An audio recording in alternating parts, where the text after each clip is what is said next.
부동산 투자론, 그중에서도 수익률과 레버리지 효과의 핵심만 빠르게 짚어드릴게요, 이게. 공인중개사 시험에 진짜 자주 나오는 개념이거든요.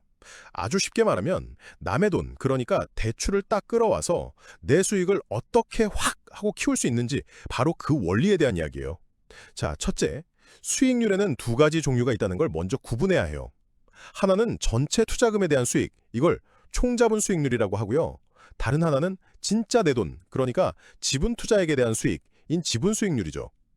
결국 우리가 진짜 궁금한 건 그래서 내 돈 넣어서 얼마 벌었는데 이거잖아요. 그게 바로 지분 수익률입니다. 둘째, 바로 이 지분 수익률을 끌어올리는 마법, 레버리지 효과입니다. 원리는 생각보다 간단해요.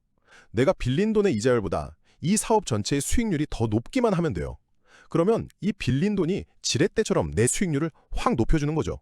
이걸 바로 정의 레버리지 효과라고 부르는 거고요. 마지막으로 이건 정말 중요한 건데요.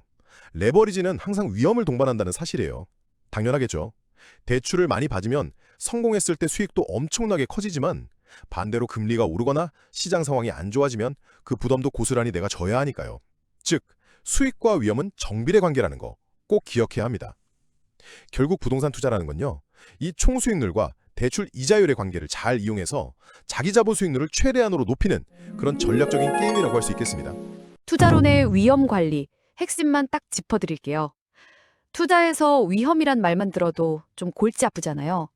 근데요, 이 불확실성을 어떻게 다루느냐가 사실 수익률을 결정하는 진짜 핵심이거든요.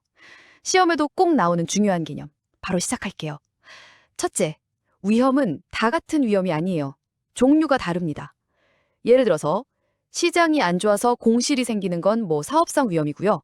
내가 대출을 너무 많이 받아서 이자 부담이 커지는 건 그건 금융적 위험이죠. 원인이 다르니까 당연히 해결 방법도 달라야겠죠. 둘째, 우리가 어떻게 해볼 수 있는 위험이 있고 또 어쩔 수 없는 위험이 있어요. 경기 침체 같은 건 시장 전체에 오는 비바람 같은 체계적 위험이라서 나 혼자 피할 수가 없어요. 반면에 내 건물에만 문제가 생기는 그런 비체계적 위험은요. 이건 여러 자산에 나눠 투자하는 바로 그 포트폴리오로 충분히 관리할 수 있습니다. 자, 마지막으로 제일 중요한 거. 그래서 이 투자를 해야 되나 말아야 되나 그 결정 기준이에요. 간단해요. 내가 기대하는 수익률이 이 정도 위험이면 최소 이만큼은 벌어야지 하는 그 기준선, 바로 요구 수익률보다 높아야만 하는 거죠. 이 요구 수익률은 안전자산 수익률에다가 위험에 대한 보상, 그러니까 위험 할증률을 더해서 계산하는 거고요. 결국 현명한 투자는 위험을 그냥 피하는 게 아니에요. 내가 감수하는 위험의 정체를 정확히 알고 그에 대한 보상이 충분한지 따져보는 과정, 바로 그겁니다. 투자론, 포트폴리오 기출문제, 핵심만 딱 정리해 드릴게요. 부동산학 시험 투자론에서 포트폴리오 이론은 정말 자주 나오죠. 근데 이거 알고 보면 전혀 어렵지 않아요. 여러 자산에 나눠서 투자해서 위험을 관리하는 가장 기본적인 전략이거든요. 자, 첫째, 포트폴리오의 핵심 목표는 바로 위험 감소입니다. 근데 이 위험에도 두 종류가 있어요. 시장 전체의 영향 때문에 피할 수 없는 체계적 위험이 있고요. 이건 분산 투자로도 어쩔 수 없어요. 반면에 개별 자산의 문제 때문에 생기는 비체계적 위험이 있는데 포트폴리오를 통해 줄일 수 있는 위험이 바로 이겁니다. 이게 핵심이에요. 둘째, 그럼 어떻게 분산해야 효과적일까요? 여기서 상관계수를 알아야 합니다. 상관계수가 뭐냐면 각 자산의 수익률이 얼마나 비슷하게 움직이는지를 보여주는 지표예요. 이 수치가 1보다 작을수록, 그러니까 서로 다른 방향으로 움직이는 자산들을 섞을수록 위험 감소 효과가 커지는 거죠. 정말 중요해요. 마지막으로 최적의 포트폴리오를 선택하는 과정입니다. 먼저 주어진 위험에서 최고의 수익률을 내는 포트폴리오들을 쫙 모아요. 이 집합을 효율적 프론티어라고 부릅니다. 그리고 그 중에서 내 투자 성향에 가장 잘 맞는 딱 하나의 포트폴리오, 바로 최적 포트폴리오를 최종적으로 고르는 거죠. 결론적으로 포트폴리오 이론은요, 자산 구성을 통해 피할 수 있는 위험을 줄이고 나한테 딱 맞는 최적의 투자 조합을 찾는 거라고 할 수 있습니다. 투자론 시험의 단골 문제죠. 화폐의 시간 가치. 그 핵심만 빠르게 짚어드릴게요. 사실 핵심 아이디어는 진짜 간단해요. 지금 내 손에 있는 1억 원이 1년 뒤에 1억 원보다 훨씬 더 가치 있다는 거. 시험 문제는 결국 이 가치를 계산하는 6가지 개수 그러니까 일종의 가치 계산기를 잘 쓸 수 있냐 이거거든요. 자, 첫 번째는 현재의 돈을 미래로 보내보는 겁니다. 예를 들어 지금 5천만 원을 은행에 넣으면 3년 뒤에 얼마가 될까? 이럴 땐 일시불에 내각예수를 쓰는 거고요. 매년 꼬박꼬박 붙는 적금 만기 금액이 궁금하면 연금의 내각예수를 쓰면 됩니다. 두 번째는 반대겠죠. 미래의 돈을 현재로 가져오는 겁니다. 5년 뒤에 2억 원이 생긴다. 그럼 그게 지금 돈으로 얼마일까? 이건 일시불의 현가계수가 답을 주고요. 우리가 대출 원리금이나 잔금 계산할 때 이게 다 연금의 현가계수를 기초로 하는 거예요. 자, 그리고 마지막으로 진짜 중요한 팁인데요. 바로 역수관계를 쓰는 겁니다. 대출 원리금을 바로 구하고 싶다. 그럼 저당 상수를 쓰면 되고요. 미래에 목표 금액을 만들려면 매년 얼마씩 모아야 하지. 이런 계산은 감채기금 계수를 쓰면 그냥 바로 나옵니다. 시간을 확 줄여주죠. 결국 화폐 시간가치 문제는 주어진 상황에 맞는 6개의 개수 중 정답을 딱 찾아내는 게 핵심입니다. 안녕하세요. 오늘은 부동산 투자론 기출문제의 단골이죠. 현금 흐름 분석, 그 핵심만 빠르게 짚어드릴게요. 이게 뭐냐면요. 부동산에 투자한다는 게 결국 돈이 어떻게 들어오고 나가는지 그 흐름을 보는 거잖아요. 내 손에 진짜로 얼마가 남는지 계산하는 건데 이게 시험에 거의 매년 나온다니까요. 첫째, 부동산을 운영하면서 버는 돈, 바로 영업 현금 흐름. 순서부터 볼게요. 모든 건 건물이 꽉 찼을 때의 최대 수입, 가능 총소득에서 시작해요. 여기서 공실 손해를 빼고 자판기 수입 같은 기타 소득을 더하면 현실적인 수입인 유효 총소득이 되고요. 다음으로 관리비 같은 영업 경비를 빼면 순영업 소득이 나옵니다. 근데 여기서 진짜 중요한 시험 포인트.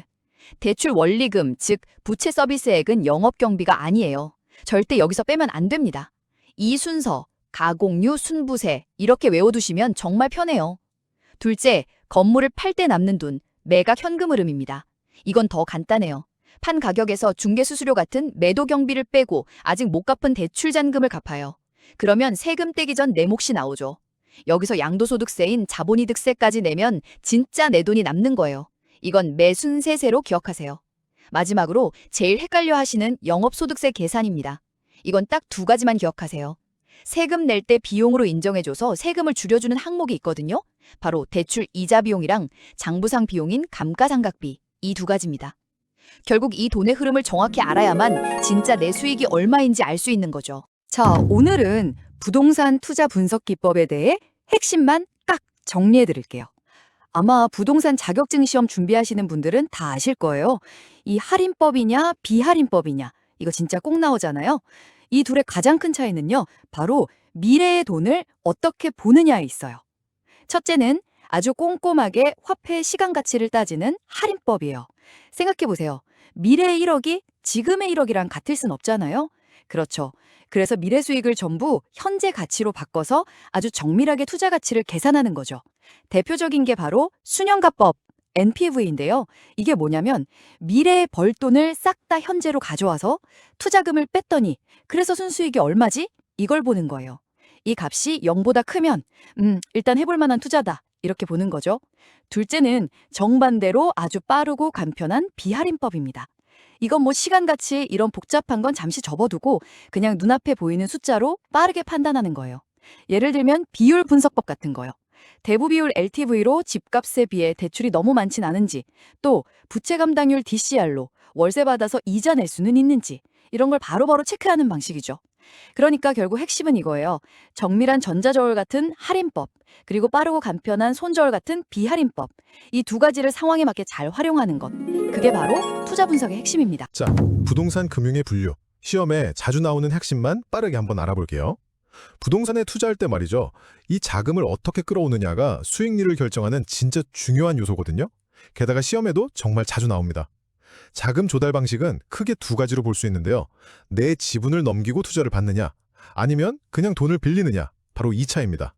첫째, 지분금융입니다. 이건 말 그대로 내 소유권, 그러니까 지분 일부를 투자자한테 넘기는 거예요. 그 대가로 사업자금을 받는 거죠. 쉽게 말하면 동업자 구해서 같이 투자하는 거랑 비슷하다고 보시면 돼요. 대표적으로는 부동산 투자 회사, 우리가 흔히 리츠라고 부르는 게 바로 여기에 속합니다. 둘째는 부채금융이에요. 이건 지분을 넘기기 싫을 때 쓰는 방법이죠. 내 소유권은 그대로 100% 유지하면서 금융기관 같은 데서 돈을 빌리는 겁니다. 물론 나중에 이자랑 원금을 갚아야 하고요. 우리가 가장 잘 아는 주택담보대출, 바로 이게 대표적인 부채금융입니다. 딱 와닿죠. 마지막으로 메자닌 금융이 있습니다. 이건 좀 재밌어요. 지분금융이랑 부채금융 특징을 둘 다 가진 딱 중간에 있는 혼합형이거든요. 메자닌이라는 말 자체가 이탈리아어로 1층과 2층 사이 중간층이라는 뜻이에요.